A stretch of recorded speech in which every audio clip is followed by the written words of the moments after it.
Become a part of one of the fastest growing Magic the Gathering communities today, Heroes and Legends. Check out the description below to see 2 ways to support the channel. The first is Patreon, where you can get an exclusive Heroes and Legends Classic Art token. See our Patreon page for full details.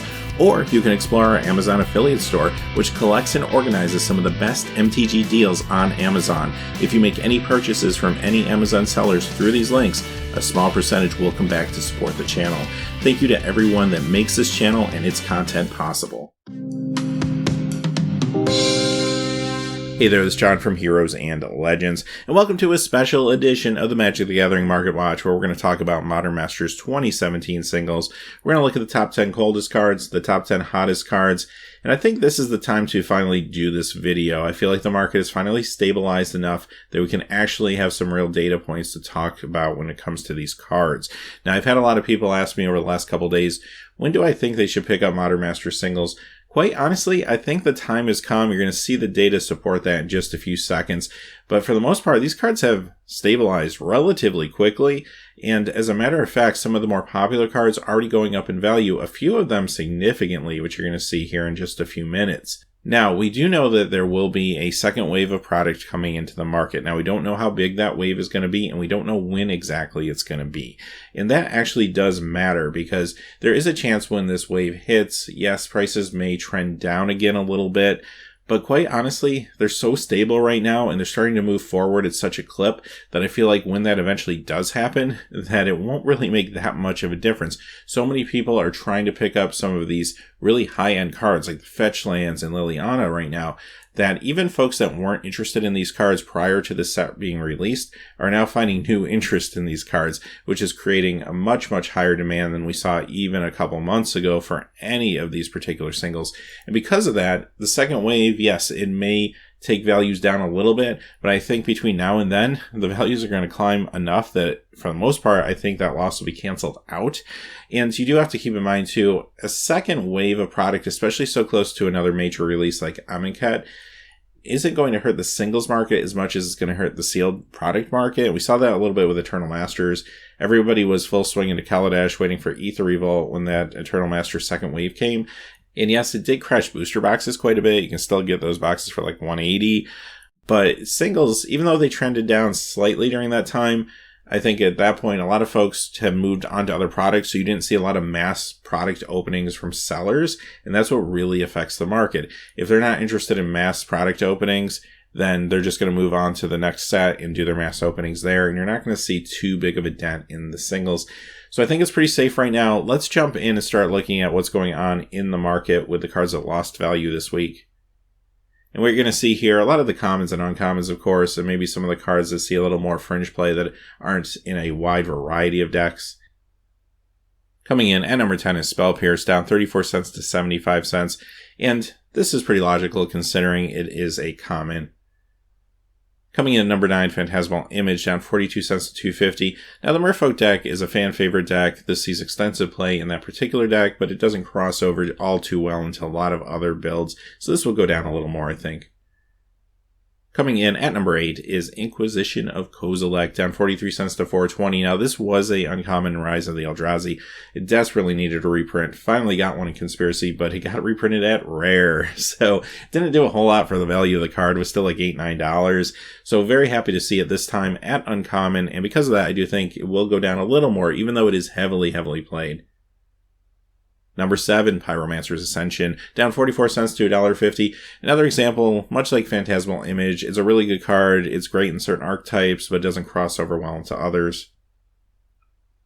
Number 6, Might of Old Krosa, down 63 cents to $2.17. Another uncommon on the list. Now, this one desperately needed a reprint. It was a uncommon in Time Spiral. It was up to $9, $10.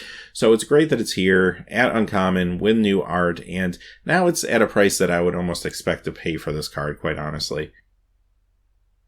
Number 5 is Griselbrand, down 83 cents to $7.95. This is the first Mythic on the list today. And the thing with Griselbrand, very similar to some of the other cards we talked about, even though it is a Mythic and it's going to do a little bit of a better job at holding its value, it was a little soft because of the promo printing it saw not too long ago. But secondly, more importantly, it just doesn't cross over well into a lot of different decks. It's great in those Vengeance style decks, but you don't see it in a lot of other places. But it is also a very good legacy card. Coming in at number 4 is Basilisk Collar, down $1.22 to $4.57. Now, this card reached its peak right before the announcement that it was going to be in the set. A lot of folks are picking this up for Eldrazi-tron, and it was really hot at the time. It already started to snap back a little bit, and then they announced that it would be in the set at Rare, and it really tumbled then. So it's going to continue to go down a little more. Coming in at 3 is Linvala, Keeper of Silence, down $1.34 to $15.48. Now, she's lost a lot of value from her original announcement a few weeks back, but it's to be expected, even though she sees a little bit of fringe play in Modern in some of those doubling Planeswalker-style decks. Really, her bread and butter is Commander, and Commander players only need one copy of her, so you're not going to see a high demand for a lot of individual copies of this card, and even though she is an awesome card and she's at Mythic, I think she's going to slide just a little more.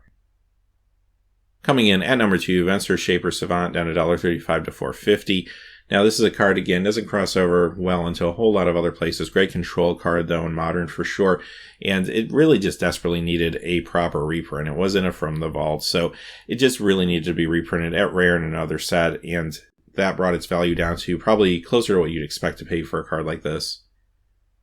And finally, coming in at number 1, it's Damnation, down $2.18 to $24.11. So the thing with Damnation is, it is a very highly played card right now in Modern, but it just so desperately needed a reprint. All the attention it was getting all those years that it wasn't being reprinted just brought a lot more attention on that card, brought its value up to around $60, which was really crazy for the effect this card has. Now, granted, black doesn't sweep the board as efficiently as white does, which is why you have Wrath of God. You don't really see a lot of Damnation style cards. Usually when black sweeps the board, it does it using -X effects, and there's many times a drawback to the player, like you have to give up life or something like that. So this is unique. It's not the type of card you're going to see printed really probably ever again, quite honestly, in a standard release. But it still, at the end of the day, is just a board sweep for 4. So I expect it to be more like a $20 card as opposed to a $60 card. And I think that's what we're starting to see right now with these extra quantities brought into the marketplace. All right, let's talk about the top 10 cards that have gained value this week. Coming in at number 10, Stony Silence, a fantastic sideboard card, up 25 cents to $3.63. Very, very affordable. A lot of players will take advantage of this time to pick up their play sets. Coming in at number 9, Goblin Guide, up 35 cents to $17.95.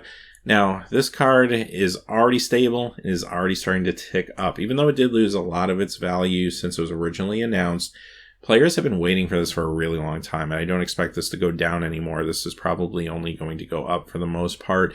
So I think folks that were waiting for this for their Naya Burn decks or other sort of aggro decks, they're going to take advantage of this price point. Number 8, Marsh Flats, up 55 cents to $25.05. This is the first of 4 fetch lands you're going to see on the list today. The 5th one, honestly, just missed the list. So it looks like they've all stabilized, and guess what? They're all starting to go up. High demand for these cards. Even with the extra copies now in the marketplace, there's still a huge demand. Players want play sets of these things, and they're going to take advantage of these cheaper price points. I did think they'd go down a little lower. I would have predicted Marsh Flats to be down to about $20 before it started going back up, but it looks like it didn't really get much past $24.50. Number 7, another one of the fetch lands, Misty Rainforest, up $1.50 to $31.96, already climbing up. Number 6, Cavern of Souls, up at $2.32 to $37.95. Now, this being at Mythic, I think is going to do a great job of retaining its value, quite honestly. Yes, it doesn't have the cross appeal as the fetch lands have, but the fact that it was printed at Mythic, I think will cancel that out a little bit, and it's still a very, very popular and sought after card, so I think this is going to continue to increase, maybe even pretty aggressively. Coming in, number 5, Scolding Tarn, up $2.97 to $45. Another fetch land, and yes, this has lost a lot of its value since its original announcement. However, it's already creeping back up towards the $50 mark. Number 4 is Tarmogoyf, up $3.56 to $90. So I guess the days of $70, $80 Tarmogoyfs are already behind us. This one rapidly going up to start to meet up closer to its predecessors. And no surprise, I mean, the other Modern Masters ones hovering around $100, $110 at this point. So I think this will continue to go up and get at least close to that price point. I think this will be $100 really before we know it. Number 3, Snapcaster Mage, up $3.79 to $39.93. Now, being a Mythic has really helped this card, and because of that, it's going to continue going up in value. and it's going to basically catch up, maybe even pass its predecessor, due to the fact that in some ways this card potentially could be rare depending on print runs if you compare this limited print run to whatever they were printing during the days of Innistrad. And I think also it's going to come down to art preference for a lot of players. A lot of players do like the older art, and I kind of like the older one as well. But some players do like this new art. It is very striking.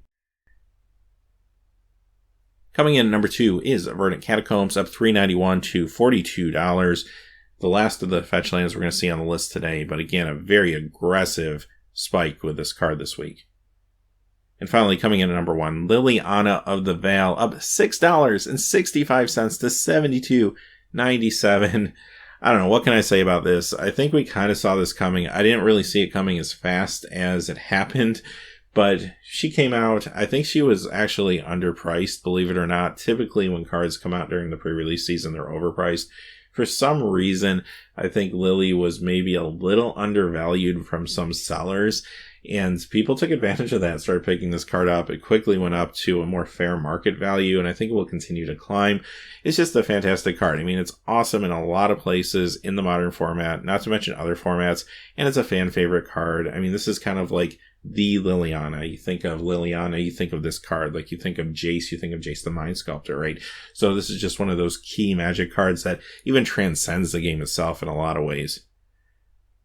Alright, having said that, those are the cards for today. So a lot of stuff going on. Like I said at the top of the show, I think it's time. I think if you're waiting on some of these popular ones, I'd just go ahead and do it.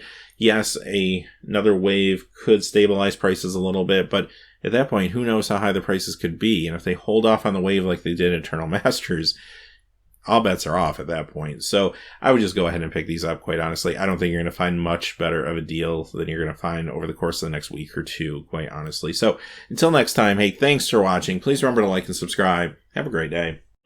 Hey, thanks for watching. This video is made possible by the generous support of viewers like you on Patreon. Check out the description below for links to our Patreon page as well as our Amazon affiliate store, where a small percentage of all sales will also help support the channel. Finally, if you haven't had a chance yet to subscribe, hit that subscribe button so you don't miss any new videos on Heroes and Legends. Talk to you again soon, and have a great day.